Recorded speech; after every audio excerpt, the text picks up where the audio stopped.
উলাইকা আনহা গাফিলুন।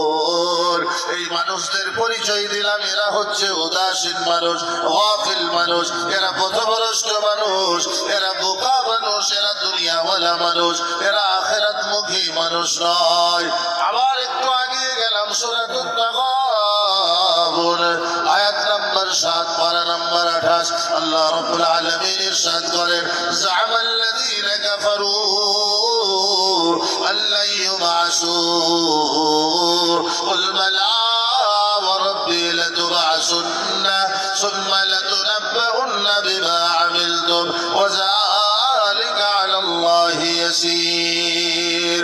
অনেক মানুষের ধারণা এমন হয়, যারা দুনিয়াওয়ালা হয়, দুনিয়াকে যারা মজবুতের সঙ্গে ধরে আছে, যারা মনে মনে ভাবে আল্লাহর সঙ্গে আমাদের মিলিত হতে হবে না, আল্লাহর মুলাকাত আমাদের জন্য হবে না, তারা কেমন হয় বলে, তাদের মনের ভিতরে ধারণা আল্লাহ ইউবআসু, আমরা মরে যাব, আমরা জমিনের ভিতরে চলে যাব, জমিনের অংশগুলো আমাদের সারা শরীরকে টুকরো টুকরো করে খেয়ে নেবে, আমাদের হাড় মাংস সব মাটিতে রূপান্তরিত হবে, আমাদেরকে কেমন ভাবে রব্বুল আলামিন পুনর্বার জীবিত করবে।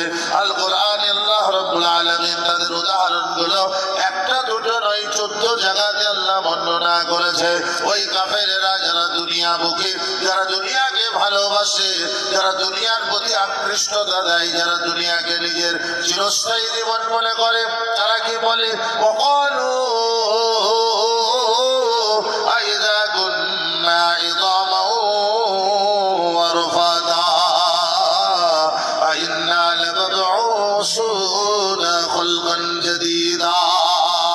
তারা বলে, নবী গো, তুমি আমাদেরকে ভুল ব্যাখ্যা শোনাচ্ছ, নাউযুবিল্লাহ, তুমি আমাদেরকে ভুল পড়াচ্ছ, আমাদের মনুষ্যত্বকে, আমাদের মনুষ্যত্বকে তুমি ভয় ও ভীতির দিকে সঞ্চার করতে চাইছো। কিন্তু বলো, আমি তোমাদেরকে লজিক দিচ্ছি নবী গো, আমি তোমাকে বুঝাইতেছি, আইযা কুন্না ইযামান ওয়া রুফাতা, আমার হাড় মাংস সব মাটি হয়ে যাবে, চূর্ণ বিচূর্ণ হয়ে যাবে, আমি চুরচুর হয়ে যাব।